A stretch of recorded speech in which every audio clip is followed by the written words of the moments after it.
প্রভু কখন করে নারদরে ভক্তি অঞ্জলি বেগত পরক্ষম প্রভু নারী কবর সৃষ্টি পালকের হৃদয় বিমর্ষতার কারণ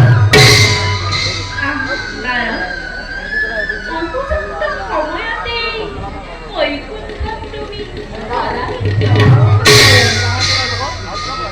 কোৱাচোন না আছে নেকি কলৈকৰে কিবা নবীন সংবাদ? নারায়ণ নারায়ণ উপহাস নকৰিব প্ৰভু। উপহাস? হয় প্ৰভু, যাৰ ঈশ্বৰ জল স্থল বায়ু এই তিনিওক ধাৰা যাৰ অনুগ্ৰহ শ্যাম বসুন্ধৰা প্ৰভু শ্ৰী জগতৰ নিয়ন্তা তুমি প্রশ্ন করি এই নিশ্চিত নারদ উপহাস নকৰিব প্ৰভু। নহয় দেৱৰে, ভুল তুমি নুবুজিবা। জানো আমি ভালদৰে তলৈকৰ সমস্ত সংবাদ, কিন্তু কি প্ৰভু? চাতুৰ্যতাৰ সাহিত্য মন্দিৰ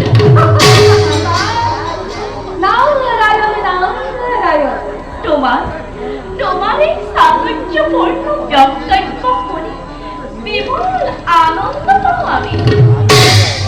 লীলাময় জগৎ পালকে এই নিশ্চিত নারদকো কৰিছে না বাৰু প্ৰভু। এইবাৰ ত্ৰেতা যুগৰ জগৎ পালকে লৈ কি লীলামানৰ কৰিব খোজনা তাৰ বাতৰি ল'বলৈকে বৈকুণ্ঠলৈ আজি নাৰদৰ আগমন প্ৰভু কওক প্ৰভু অন্ধকাৰত নাৰাখিব ভক্ত আপোনাৰ দেৱৰী কওক প্ৰভু শুনা তেনেহলে এইখন মনুষ্য ৰূপে ধৰি অৱতাৰ মানৱ লীলামালা কৰি সম্পাদন ভক্তগণক কৰিম তাৰ বাবে পদে পদে তোমাৰ লাগিব সহায়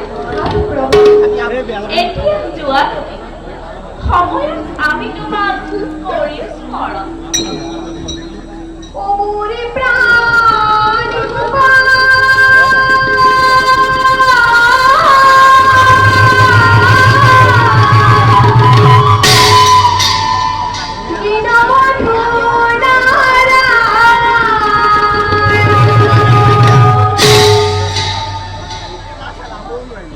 করুণাময় কমল রূষণ